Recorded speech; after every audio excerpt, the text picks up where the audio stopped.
नमस्कार। जैसा कि हमने आप लोगों को पहले वीडियो में बताया था कि हम भगवान भोलेनाथ के स्वयंभू शिवलिंग की दर्शन भी कराएंगे और पूरी जानकारी भी देंगे। तो इस समय हम मंदिर प्रांगण के बाहर गेट पर खड़े हैं और आप देख रहे हैं कि हमारे पीछे मंदिर है और यहीं पर भगवान भोलेनाथ का स्वयंभू शिवलिंग भी है। अब आइए हम आपको एक एक करके पूरी जानकारी देते हैं। आप देख रहे हैं जो मंदिर परिसर का निर्माण इतना भव्य हुआ है, ये किसी सरकारी योजना का हिस्सा नहीं है या किसी सरकार ने नहीं कराया है, बल्कि भक्तों ने इस मंदिर का निर्माण कराया है। और यहाँ पर केवल आसपास के ही भक्त नहीं हैं, कई प्रदेशों से यहाँ पर दर्शन करने के लिए आते हैं और अपनी मान्यता मांगते हैं भगवान भोलेनाथ के समक्ष। जब उनकी मान्यता पूरी होती है तो जो है जो माने रहते हैं तो कोई निर्माण करा देता है, कोई घंटा चढ़ाता है, कोई कुछ करता है, जिसके कारण आज आप स्वयं देख लीजिए कि मंदिर परिसर में चारों तरफ इतने बड़े बड़े छोटी छोटी घंटियों से छोटी छोटी घंटियों के साथ ही बड़े बड़े घंटे भी दिखाई दे रहे हैं। और यहाँ पर सोमवार को विशेष तौर से भीड़ ज़्यादा रहती है और किसी पर्व में तो शिवलिंग का दर्शन करने का मौका ही नहीं मिलता, क्योंकि भक्तों की भीड़ इतनी ज़्यादा होती है कि खड़े होने का समय नहीं होता। तो आइए, और जो यहाँ पर अब आप लोग देखिए कि ये वट वृक्ष है। ऐसी मान्यता है कि जब यहाँ पर स्वयंभू शिवलिंग उत्पन्न हुए भगवान भोलेनाथ जो है, तो तब से ही यह वृक्ष भी है। अब आप देखिए भगवान भोलेनाथ का यह स्वयंभू शिवलिंग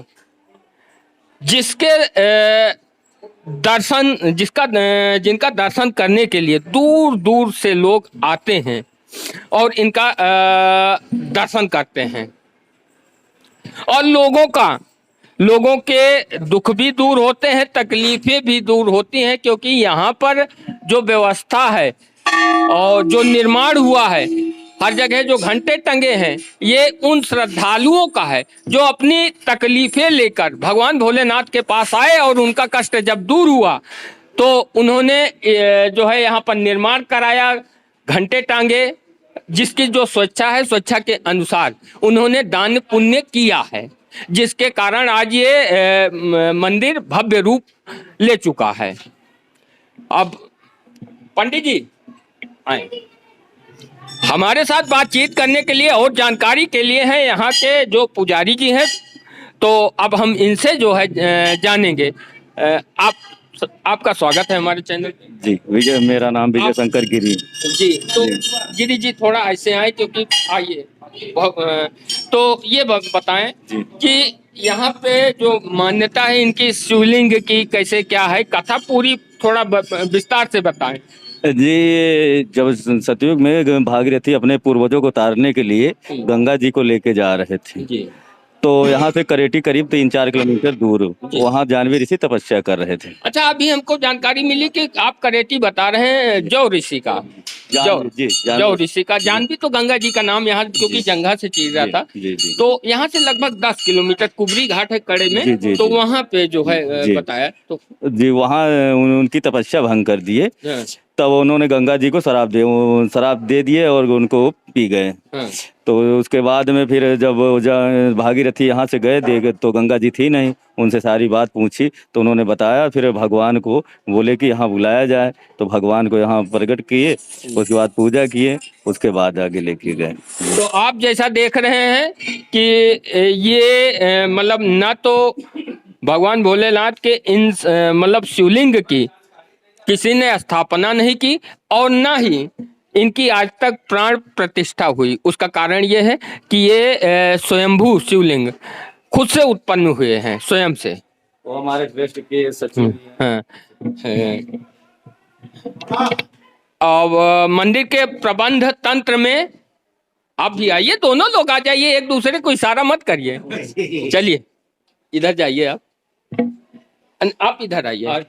तो मंदिर के प्रबंध तंत्र के कुछ जुड़े कार्यकर्ता हैं हमारे साथ, इनसे भी बातचीत करेंगे। आपका नाम? जी विनय कुमार ओझा। ओझा जी, ये बताइए कि आप लोग तो यहाँ पे व्यवस्था देखने में तो कैसे मेंटेन रखते हैं यहाँ की व्यवस्था को? यहाँ हम लोग श्रद्धालु से जो भी पैसा आता है जी उसी से ये अपना जो व्यवस्था हो रही है जी, उन्हीं के द्वारा किया जा अच्छा, रहा है। ये जो निर्माण कार्य हुए हैं ये किसी सरकारी योजना का हिस्सा तो नहीं है? नहीं, सरकारी ये केवल योजना नहीं है कि ये श्रद्धालुओं द्वारा दिया गया दान है। जी, दिया हुआ दान से ये जितना आप देख रहे हैं गेट लग रहा है, वहाँ गेट बना हुआ है, ये सब आप ही लोगों का दिया हुआ पैसा है। जी। इसमें कहीं बाहरी कोई अनुदान नहीं है, सरकारी कोई अच्छा, अनुदान नहीं है। चढ़ावा चढ़ता है तो उसका प्रबंध किस तरह से करते हैं आप लोग? वहाँ ये हमारे पुजारी जी हैं, आप दिन भर का पूरा जो आय व्यय होता है उसको ये अपने पास रखते हैं, उसका रजिस्टर रख बनाया गया है, उसमें पूरा नोट होता है, डेली का डेली हिसाब होता है जी।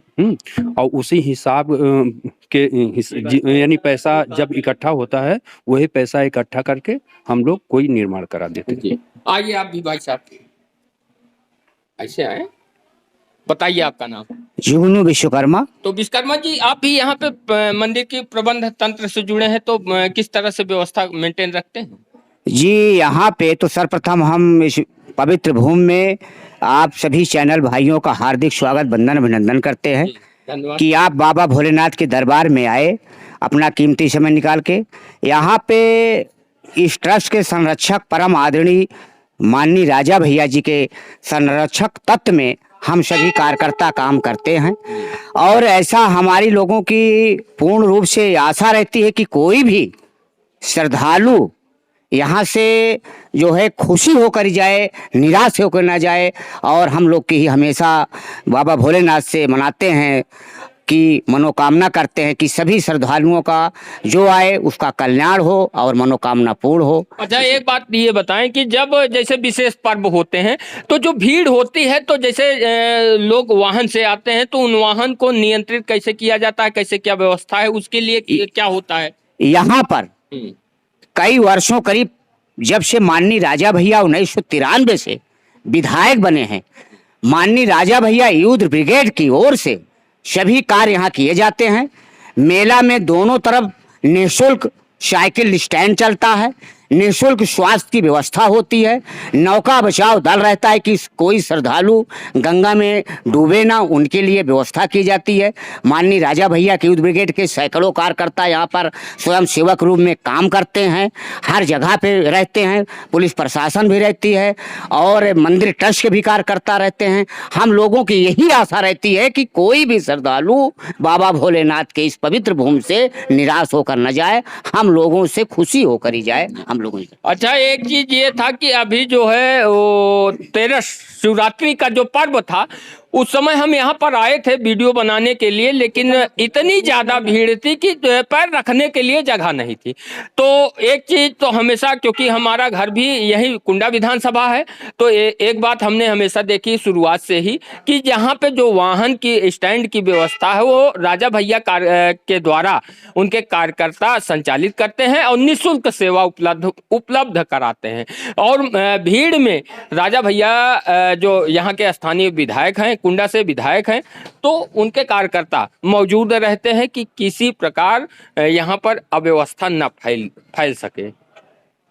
आज हमने वीडियो के माध्यम से हौदेश्वर नाथ धाम के महिमा का वर्णन करने का प्रयास किया, जिससे यहाँ पर दूर दूर से श्रद्धालु आए और दर्शन कर भगवान भोलेनाथ की कृपा पा सकें और यहाँ पर पर्यटन को बढ़ावा मिले। तो आप लोगों से एक छोटा सा निवेदन है कि यदि आप लोगों ने अभी तक हमारे चैनल द न्यूज़ सागर को सब्सक्राइब नहीं किया है तो कृपया वीडियो को लाइक करें और चैनल को सब्सक्राइब करें। धन्यवाद।